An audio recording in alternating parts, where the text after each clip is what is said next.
All right, so buckle up, because we're about to take a deep dive into, well, let's just say some questionable cinematic choices. We're talking about the worst movies of 2011. Ooh, 2011, huh?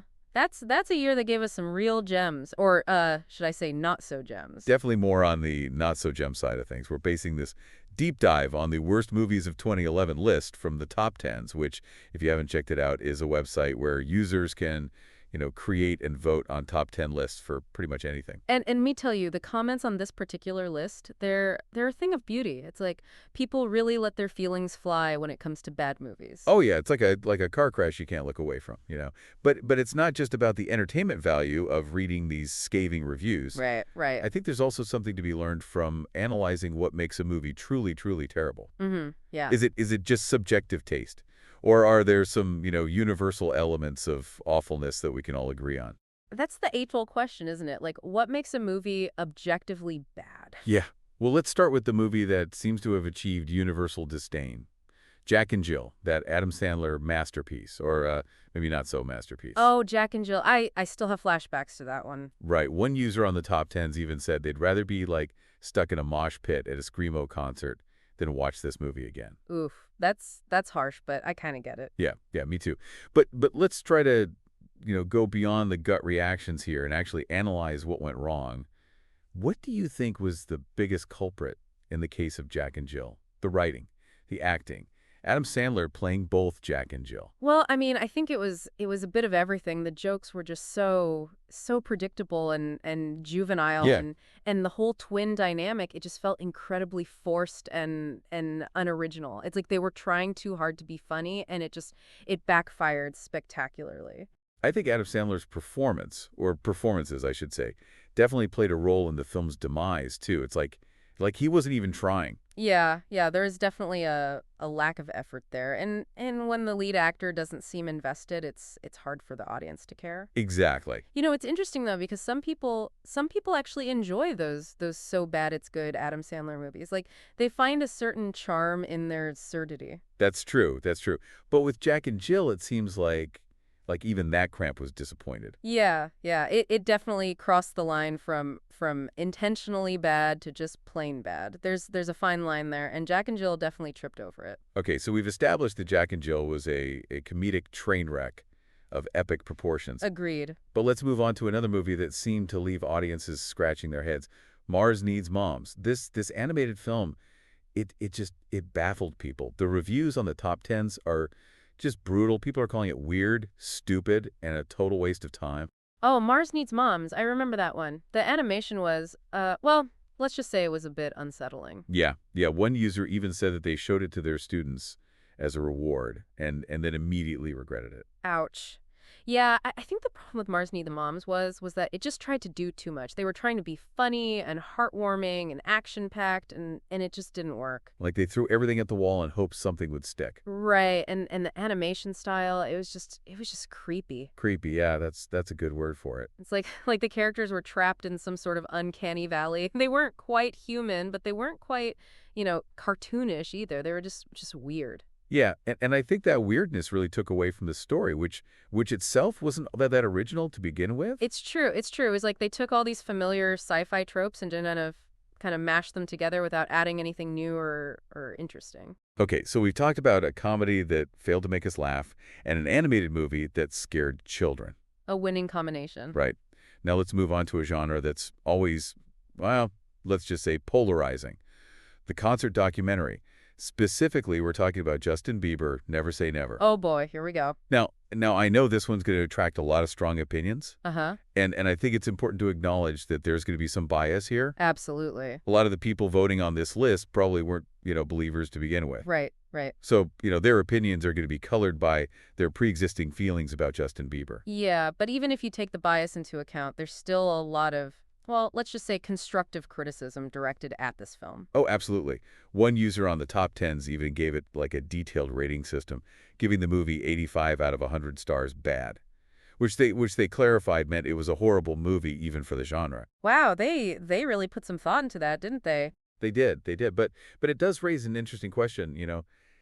Can a movie be objectively bad if it achieves its intended purpose for its target audience? That's a good point. Like, if teenage believers love Never Say Never, does it really matter if, film critics and non-fans hated it? Yeah, yeah, it's all about context, right? Like, who is the movie made for, and did it succeed in entertaining that audience? Exactly. I guess sometimes bad is in the eye of the beholder. It really is. Okay, so let's switch gears again and talk about a movie that seemed to provoke a particularly visceral reaction from at least one viewer. Okay. Spy Kids 4, All the Time in the World. Oh, Spy Kids 4. That one was a choice. Right. One user claimed that this movie actually caused them to have a meltdown, like a full-on meltdown, Wow. which, it makes you wonder, what is it about this movie that pushed people over the edge?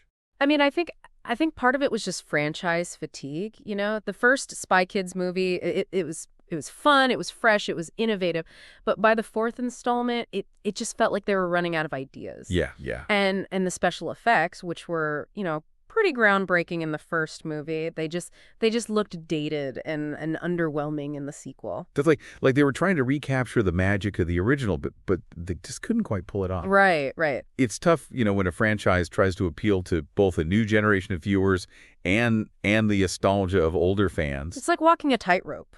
Yeah, yeah, and sometimes you just fall off. It happens to the best of us. Okay, so we've covered 4 movies so far, each with their own unique brand of awfulness. A diverse portfolio of cinematic misfires. Right, but let's take a quick detour and talk about a few other notable mentions on this list.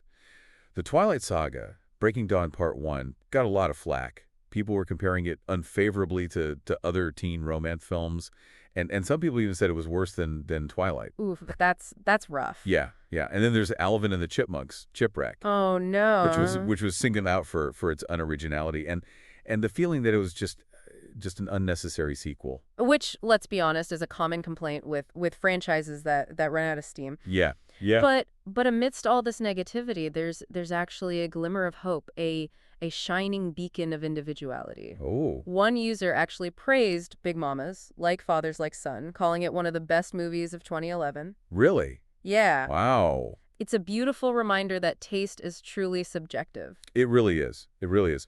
What one person considers a cinematic masterpiece, another person might deem a complete disaster. Absolutely. And that's what keeps things interesting. It does. It does. It would be a pretty boring world if we all liked the same things. Couldn't agree more. So, even though we've spent this deep dive exploring some truly terrible movies, I think it's important to remember that, beauty is in the eye of a beholder. Yeah. And who knows, maybe some of these movies will eventually achieve like cult classic status precisely because they're so bad. That's true. That's true. Stranger things have happened. Yeah, they have. It's kind of interesting. Like, we spend so much time talking about what makes a movie good, but, we rarely really dive into, like, the anatomy of a truly bad film. Yeah, yeah. It's like a morbid fascination, isn't it? Totally. And what's so fascinating about these 2011 flops is that, like, they weren't all, low-budget straight-to-DVD releases. Right. Some of them had, like, big names attached, decent budgets. Yeah. And yet they still managed to completely miss the mark. It's like you can have all the right ingredients, Right. but if you don't know how to put them together, you end up with a real mess. Speaking of messing up the recipe, let's talk about Spy Kids 4, All the Time in the World. Oh, Spy Kids 4. I mean, I remember the original Spy Kids being a pretty big hit. Yeah, it was. It was fun. What happened along the way? I think Spy Kids 4 fell victim to like classic franchise fatigue. The first film had that fresh, innovative energy, but by the fourth installment, the formula had just become stale. Totally, totally. And you know what else can really sink a franchise? Trying to, like, appeal to a new generation of viewers while simultaneously catering to the nostalgia of the older fans. It's a tough balance for sure. Right. It's like trying to ride 2 horses at once. You're bound to fall off eventually. Yeah, you got to pick a lane and stick with it. Exactly. Exactly. And I think that's where Spy Kids 4 really faltered. Right. It tried to do too much, and as a result, it ended up, feeling kind of disjointed and lacking a clear identity. Yeah, yeah. It's like they were trying to recapture the magic of the original while also, appealing to a younger demographic. Yeah. And it didn't quite work. It's a shame, though, because the original Spy Kids was such a fun, inventive film. It was. It was. It really captured the imagination of kids and adults alike. Yeah. But sometimes, it's better to just leave a good thing alone than to keep churning out sequels until until the magic's gone. Totally. Sometimes you gotta know when to walk away. Right, right. And sometimes even the most successful franchises need to, take a break, reassess, and maybe come back with a fresh perspective. Like Star Wars, for example. After the prequels, which, weren't exactly universally loved, Right. they took a step back, brought in new talent, and then came back with The Force Awakens, which was a huge hit. That's a great point. Sometimes a little time and distance can do wonders for a franchise. For sure. Okay, let's shift gears again and talk about a film that generated a lot of buzz, both positive and negative. Okay. The Twilight Saga, Breaking Dawn Part 1. Oh, Twilight. Now I know this is a film that people tend to either love or hate, so I'm curious to hear your thoughts on why it ended up on the worst list. Well, I mean, the Twilight Saga, it was a phenomenal. There's no denying that. Yeah. It had a massive fan base. The books were bestsellers, but the films were always a bit more divisive. Right. Some people loved the romantic storyline and, the supernatural elements, while others found it, melodramatic and cheesy. And I think Breaking Dawn Part 1 really amplified those divisions. The source material was already pretty out there, and the film adaptation didn't shy away from the more bizarre and controversial aspects of this story. Yeah, you had that whole pregnancy subplot, which was pretty graphic and disturbing for some viewers. And then there was the whole vampire-human hybrid baby thing, Right. which was just strange and kind of creepy. Yeah, it definitely pushed the boundaries of what audiences were expecting from a teen romance film. For sure. And I think for a lot of people, it just went too far. It's like they took the melodrama and the supernatural elements to their extreme, Yeah. and it just became too much. Yeah, it's a good example of how a film can lose its audience when it becomes too self-indulgent, Yeah. It's like the filmmakers were so caught up in their own vision that they forgot to consider whether the audience would be on board. Right. You got to remember who you're making the movie for. Exactly.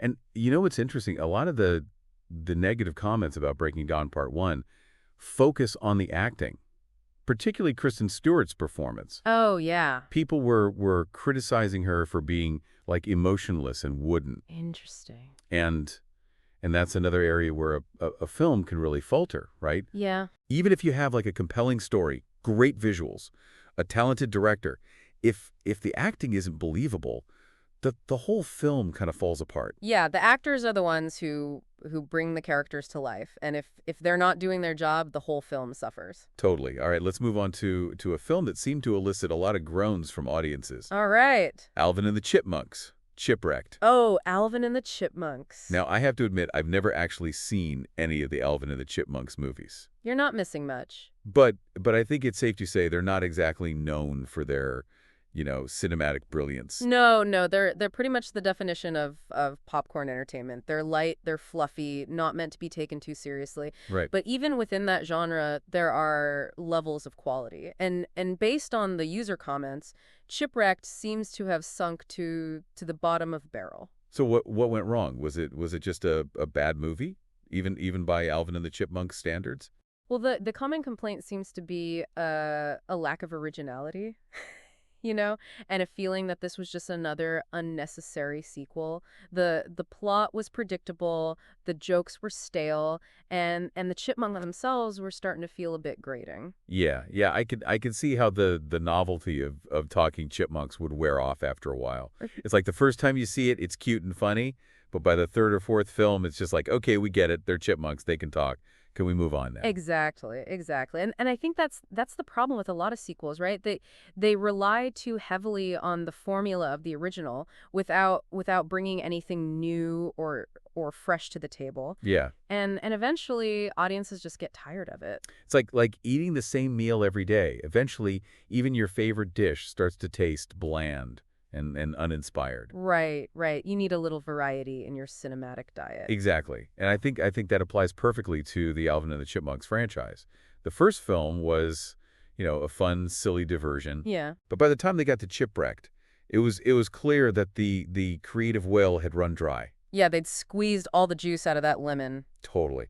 It's a shame because, there's definitely potential in the concept of talking chipmunks, but like with any franchise, it needs to evolve and adapt to stay fresh and relevant. Absolutely. You got to keep things interesting. Okay, so we've talked about a lot of bad movies today.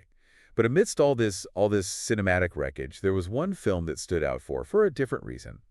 One user actually praised Big Mamas, Like Father, Like Son. Big Mamas, really? Yeah, they called it one of the best movies of 2011. Wow.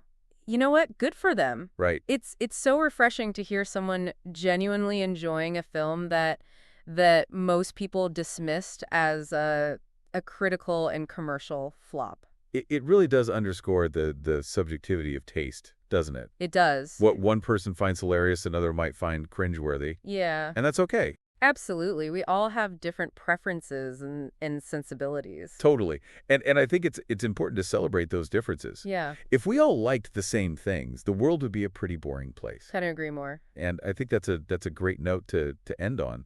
It's a reminder that even amidst a sea of bad movies, there are still, gems to be found, Right. even if they're not universally appreciated. Exactly. And sometimes those hidden gems are the ones that bring us the most joy, precisely because they're unexpected and unconventional. I love that.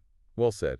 It's funny, isn't it? Like, as we've been going through all these cinematic mishaps, Yeah. I'm struck by how passionate people get about bad movies. Oh, totally. It's like there's this primal urge to warn others, to share in the collective groan of what were they thinking? It's true. There's a certain camaraderie that comes with shared suffering, Right. and bad movies provide ample opportunity for that.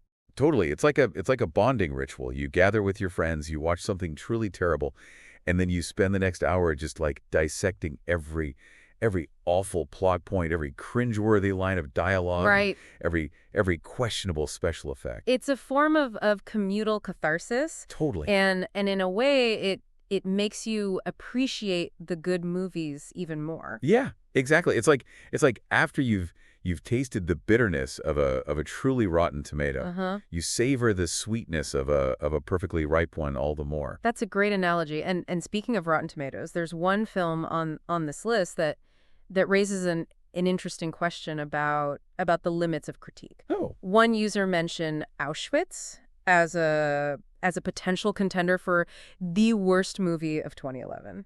Now, I haven't seen this film, okay. and I'm not sure I want to, but it does make you wonder if there are certain topics that are just off limits when it comes to worst lists. That's a really good point. I mean, on the one hand, we can acknowledge that a film about a horrific historical event like the Holocaust, Yeah, it could be poorly made, it could be insensitive, it could be exploitative. right. But on the other hand, does the subject matter itself, make it immune to criticism? It's a tricky question, and I think it speaks to the broader issue of how we separate the art from the artist, Right. the message from the medium. Like, can we critique a film about a sensitive topic without minimizing or trivializing the subject matter itself? Yeah, it's a delicate balance. It is. And I don't think there's an easy answer. No. But it's definitely something worth considering. I mean, what's the purpose of a worth of list? Is it purely for entertainment? Or is there a deeper function, like holding filmmakers accountable for their choices? I think it's probably a bit of both. On a surface level, it's fun to laugh at bad movies, to share in that collective eye roll of what were they thinking. But I think there's also a sense of justice there. A desire to call out filmmakers who are phoning it in, who are disrespecting the audience's intelligence, who are just plain lazy. It's like a form of consumer feedback, right? We're saying, hey, we paid money to see this movie, and it wasn't good. In fact, it was terrible. And we want you to know that. Exactly. And maybe, just maybe, that feedback will reach the filmmakers and inspire them to do better next time. One can only hope, right? Yeah. But even if it doesn't, at least we can find solace in the fact that we're not alone in our suffering. Right. There's a whole community of people out there who share our pain, who understand the unique agony of watching a truly terrible movie. And that's a beautiful thing. It is. So to our listener, we say this. The next time you find yourself subjected to a cinematic abomination, take comfort in knowing that you're not alone. Yeah. There's a whole world of movie lovers out there who are ready to commiserate, to dissect the disaster, and to maybe even find a little bit of humor in the wreckage. And who knows, maybe someday that terrible movie will become a cult classic, appreciated for its sheer awfulness. Stranger things have happened. They have, they have. All right, folks, that's going to do it for this deep dive into the depths of bad cinema. We explored the highs and lows of 2011. We laughed, we cringed, and we learned a thing or two about what makes a movie truly terrible. Yeah, And most importantly, we had a great time doing it. absolutely. It's been a pleasure dissecting these cinematic disasters with you. Likewise, likewise. And to our listener, we say this: keep watching movies, keep exploring, and keep those critical thinking skills sharp. And remember, even the worst movies have something to teach us. Wise words. Until next time, happy watching.